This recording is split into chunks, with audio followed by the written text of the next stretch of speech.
Hey there, so we're going to talk about marigolds now. And marigolds are plants that probably a lot of you are familiar with. You might have seen them in the garden, you might even have grown them, but you probably haven't tasted them or known that they're used a lot of the time in cuisine. And so what I want to do is talk to you a little bit about some of the flavors and some of the uses, and also how they grow on the farm. Now, you might be looking at this little specimen here and thinking, hey, that's not the most beautiful marigold plant that I've ever seen. And you're right. So a lot of the time when they're younger, they're going to be producing a lot of fresh growth, and the leaves can be really nice and abundant and bigger, and the plant will be a lot bushier. This guy is reaching kind of the end of its life, but actually on the farm, when we're harvesting for flowers, that's often the best time. And so plants often produce more flowers when they're stressed or when they're reaching the natural end of their life. And so right here, this guy is kind of displaying some of those things, but he's still probably going to produce a few more flowers. So we're going to pop him back in the system once we're done. But this is the kind of plant, when we're growing it here, that it'll take, a couple of months for this to become productive for flowers. And so we'll put it in one of the systems next to me, one of these deep water culture systems. And then once it's flowering, these guys can produce, several flowers each week, and they can be flowering for several months. So this plant can sit in the system for a long time. One way to see that is that if I pull this out right here, you can see quite a lot of root growth from just this small plant. And so these guys are normally hanging out in the water in these tanks next to me.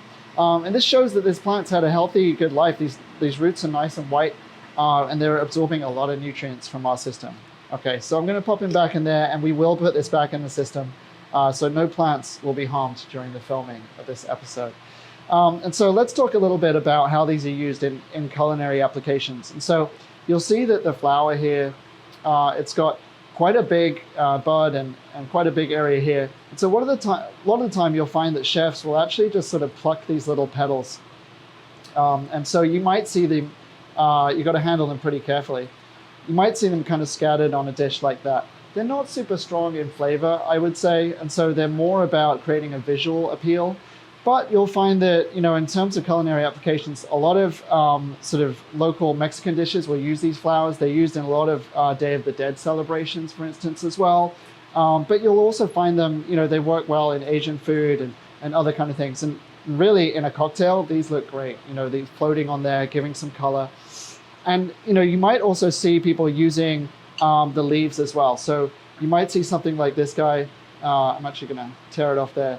So the leaf has a nice application in salads or as a little garnish, for instance, on top. And so I've seen this particularly maybe in a Japanese restaurant, on a maybe smaller dish, maybe something, it could be even like a plum cake or something like that, where you've got like just a very delicate presentation like that. So it's something you could try as well if you can get hold of some of these marigold leaves. So really versatile plant, not super strong on flavor, got some kind of grapefruit, kind of citrusy oil sense to it, which is really nice, but can really just brighten up a dish. What's better than having something really bright and colorful on your plate?